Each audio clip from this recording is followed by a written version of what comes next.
धनुषाको वीरेन्द्र बजार राजमार्गमा जन्ती बोकेको विङ्गर गाडी दुर्घटनामा पर्दा चालक सहित 5 जनाको मृत्यु भएको छ भने आधा दर्जन व्यक्ति घाइते भएका छन्।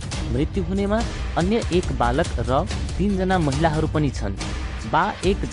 8396 नम्बरको विङ्गर जिपलाई माछा बोकेको पिकअप भ्यानले ठक्कर दिएको मृतकका परिवारजनको भनाइ छ।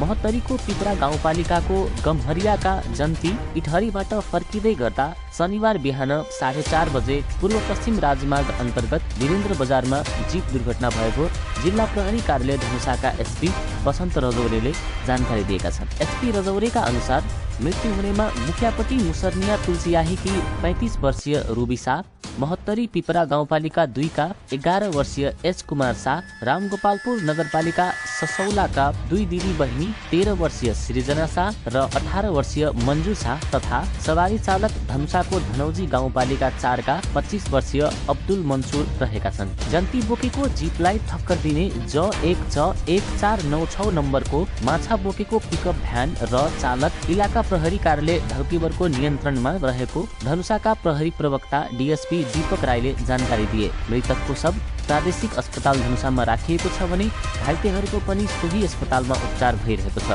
घाइते मध्ये 1 जना महिलाको अवस्था गम्भीर रहेको अस्पतालले जनाएको छ।